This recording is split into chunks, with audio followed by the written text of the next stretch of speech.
Estamos en Nasiriyah, el pueblo donde estaba la 507.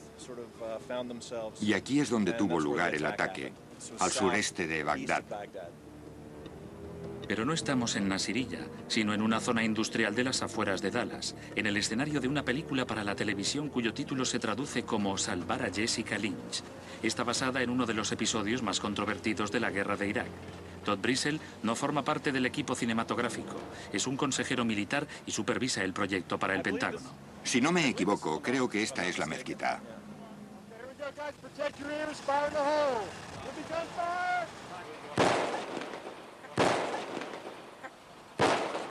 Okay, let's work on standing straight. And you're just going to have to. Laura Reagan interpreta a la heroína Jessica Lynch. El guión de la película es todavía un secreto muy bien guardado, pero la verdadera historia que la inspiró ha hecho correr mucha tinta. La auténtica Jessica Lynch regresó a casa en julio, después de 3 meses de convalecencia, y habló públicamente por primera vez. I'm proud to be a soldier in the Army. I'm proud to have served with the 507th. Su historia ocupó los titulares de todo el planeta. Según el Pentágono, la unidad de la joven soldado sufrió una emboscada. Ella luchó valientemente contra los atacantes iraquíes. La versión oficial también dice que Jessica recibió un disparo y fue maltratada por sus captores iraquíes, siendo rescatada por el ejército norteamericano. Se dio una gran publicidad a su historia. Coalition forces have conducted a successful rescue mission of a U.S. Army prisoner of war held captive in Iraq. Pero unas semanas más tarde, en un dramático giro de los sucesos, el Washington Post y la BBC informaron que el rescate de Lynch era un ardid del ejército. Su unidad habría tenido un accidente de tráfico. Los médicos iraquíes incluso intentaron entregarla a las autoridades del ejército de Estados Unidos, una versión que todavía niega este. El ejército y los productores de la película estuvieron mucho tiempo discutiendo las controversias que rodeaban la historia de Lynch. El comandante Brisell dice que el guión incorpora elementos de ambas versiones.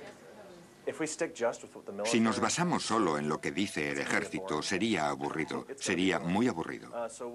Así que lo que estamos haciendo es intentar combinar todo el material que hay, el de la BBC, el de Washington Post, el de Stone Phillips de la NBC, que entrevistó a un grupo de soldados. Todas estas fuentes juntas añaden datos que hacen la historia más amena. Pero es imposible leer el guión calificado como alto secreto. Todo lo que sabemos es que cualquier modificación debe ser aceptada por Todd Brisell.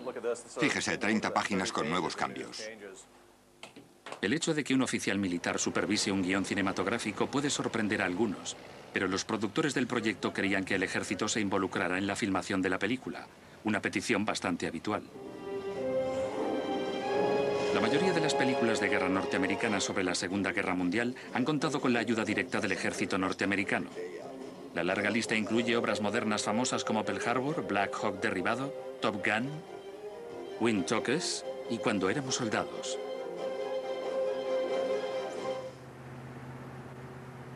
El Pentágono incluso montó un eslabón directo con Hollywood, que tiene su propia oficina en este edificio en el centro de la ciudad de Los Ángeles. La Armada norteamericana, la Fuerza Aérea, el Ejército y los Marines se enfrentan aquí a un arduo trabajo. Cada rama militar está directamente involucrada en las películas en las que aparecen. El teniente Joshua Rushing es el segundo al mando del Centro de Enlace Cinematográfico de los Marines.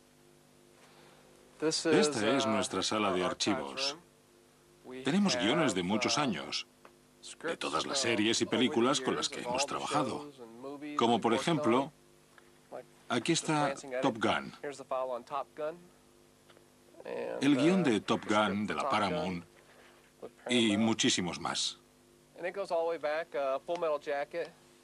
También colaboramos en el rodaje de La chaqueta metálica, que necesitó de nuestro asesoramiento. Y esta es Forrest Gump, 2 películas bastante famosas.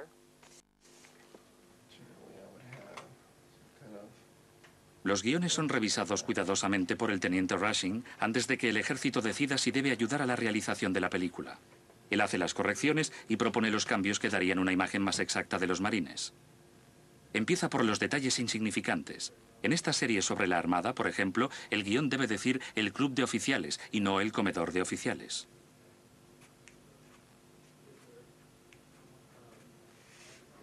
En esta, por ejemplo, el guionista escribió que el tipo de rifle que aparece al principio era un M4, que nosotros no usamos. y por eso lo cambiamos por un M16A4. A veces el guionista confunde el cuerpo de marines y la armada y no describe apropiadamente su cometido. Aquí hablan de la armada, cuando deberían decir el cuerpo de marines. Cuando se han hecho todas las correcciones, se imprimen los guiones en páginas de diferentes colores, siguiendo un sistema altamente codificado. El próximo guión se imprimirá en páginas azules. Será como este.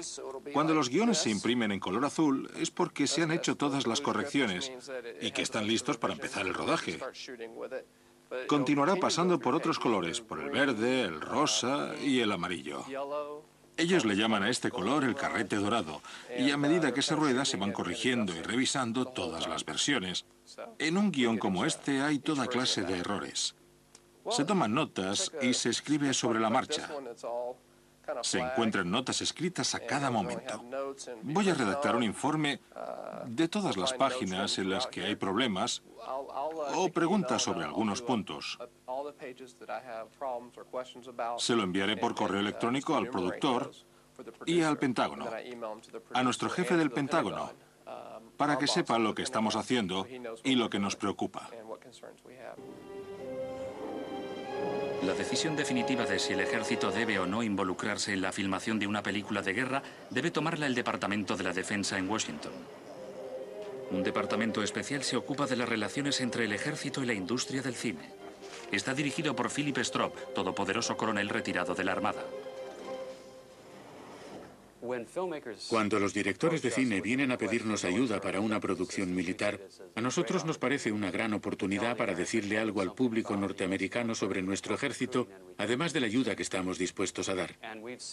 Hemos visto recientemente en unas encuestas que un gran número de norteamericanos basa sus primeras impresiones sobre el ejército en las películas y las series de televisión. Y es un número importante de personas. Incluso se demuestra científicamente que en nuestro propio interés es mejor que nos involucremos en el proceso. Top Gun, realizada en 1986, marca un hito en la historia de la cooperación del ejército con la industria cinematográfica. Toda esta enorme oficina se volcó en dar una buena imagen del ejército. La Fuerza Aérea Norteamericana aumentó considerablemente el número de reclutamientos y en ello el encanto de Tom Cruise tuvo mucho que ver. Finalmente, el ejército dejaba atrás la guerra de Vietnam y películas como Apocalipsis Now, El Cazador y El Regreso.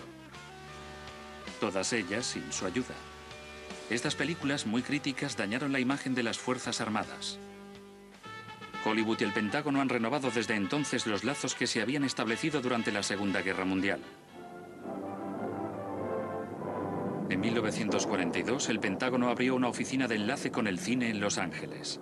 Su función era utilizar las películas con un claro objetivo, la propaganda.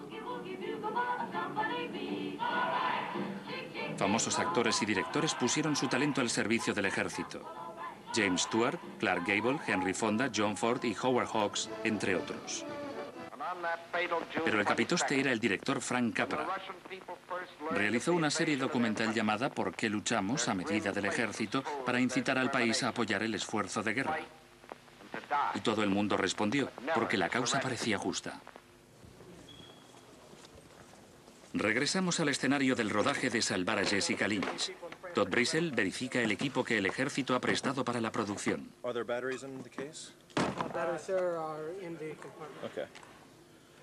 Esto es un dispositivo de visión nocturna que no está disponible en el mercado civil y son los únicos que utiliza el ejército. Así que, para que las cosas sean realistas, cuando los chicos atacan a los helicópteros necesitan llevar el equipo apropiado. Está aquí. Para mí es importante que, si se va a retratar al ejército, se haga de la forma más correcta posible y creo que mi obligación es ejercer algún control sobre cosas como los aparatos de visión nocturna o el modelo de tanque que se utiliza.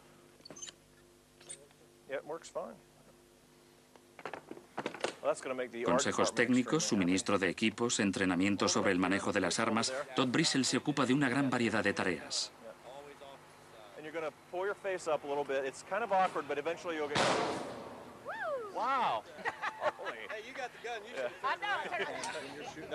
Así es como disparan la mayoría de los chicos, con los ojos cerca de la culata. Así es como debes disparar, siempre apuntando por el punto de mira. Tienes que apuntar, es imprescindible. Es imposible disparar y dar en el blanco al estilo de John Wayne. Dan Paulson es el productor de Salvar a Jessica Lynch. El apoyo del ejército era esencial para su proyecto. Sin él, le habría resultado muy difícil hacer una película realista. Un helicóptero Black Hawk, un tanque Abram, Humvees, el equipo que usan en combate. ¿Cuánto le han cobrado por todo eso? Realmente es mucho más barato que Hertz o Avis, solo los costes básicos. No obtienen ningún beneficio.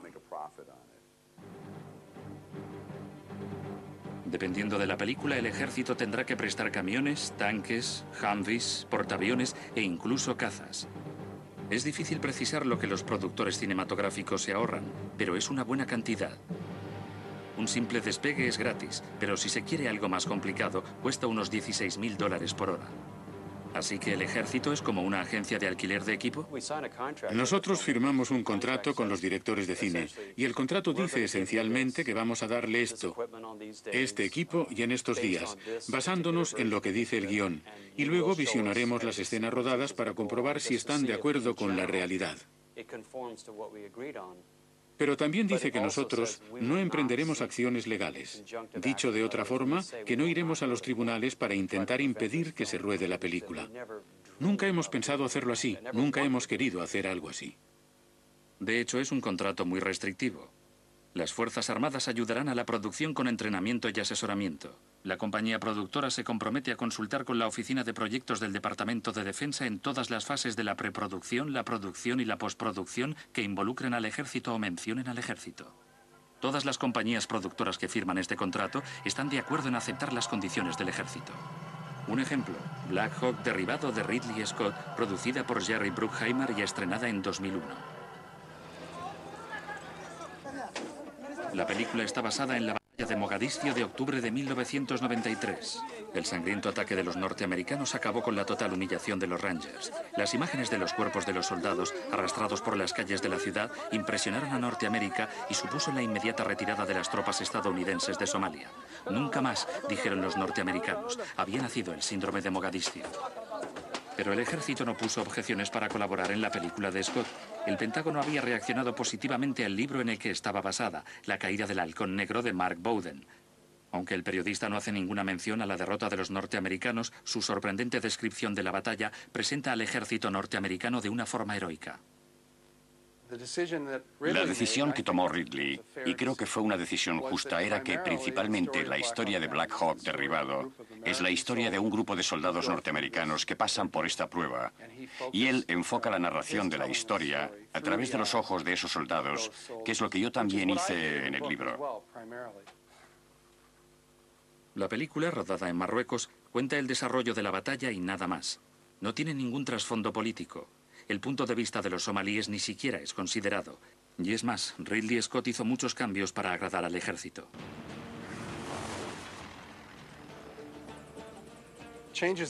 Los cambios que se hicieron solicitados por el ejército fueron hechos en el guión antes de que se rodaran las escenas. Uno de los cambios fue debido a uno de los soldados llamado Stevens, que se ve aquí en esta explosión, interpretado por Ewan McGregor en la película. En la vida real, un par de años más tarde de la batalla, Stevens fue declarado culpable y condenado a prisión por violar a un niño. Por eso el ejército le pidió al director que quitara su nombre de la película, porque no quería glorificar a John Stevens. Así que Stevens se convirtió en Grimes. No era gran cosa cuando consideras que para hacer una película auténtica de aquella batalla necesitábamos la cooperación del ejército con los helicópteros Black Hawk, con los pequeños helicópteros y con los Rangers que debían hacer las escenas reales. Si sopesas todo eso, la posibilidad de perder esa ayuda, no cambiar el nombre de un personaje, no suponía un gran sacrificio.